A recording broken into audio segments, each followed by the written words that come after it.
Lockdown.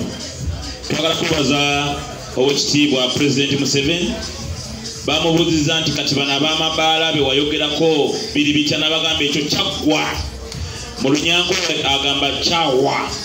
So tubebaza mwebale kubeera bagumiikiriza nga temunywa bbiya kumpi myaka 2 temunywa bbiya mumunyweddeko lwaleero. Mwebale nnyo kujja ku discopa ne mutandikira wano okugula ku bbiya ne munywa ku bbiya. Omukulu yali yatuggala tubadde mu muggalo n'olwekyo tubebaza naye era newankubadde batuguddewo tulina okumanya nti obulwadde bujje buli ne tubeera nga tubwerinda n'ekirungi ffe tunywa sanitizer ate kakati kitegeeza obulwadde bujja tukwata nnyo. Nga bwe batuguddewo twagala emirimu gigende maaso tukole tusobole okulaba nti ekonomi yaffe yeyongerako kubanga ekyamazima biyoono byebimu ku bintu ebisinga okuyingiza ssente mu ggwanga. Bannaffe tubebaza okuwagira Joscopap era tugenda maaso n'obaweereza mu bulungi nga mufuna services ennungi emisolo giyingire eggwanga lyaffe likulaakulane.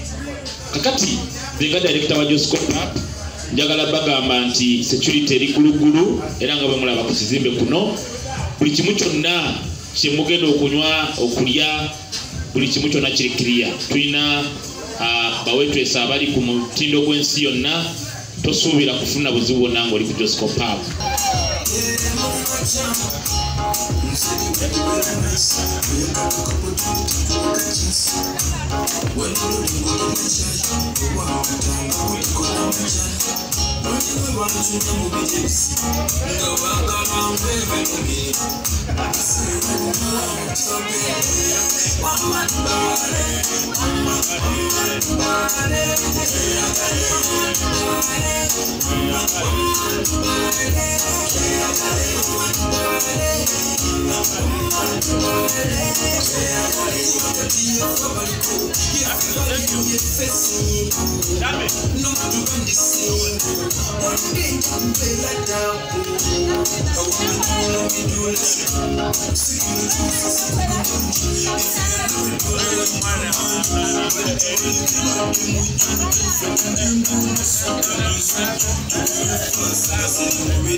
Come on,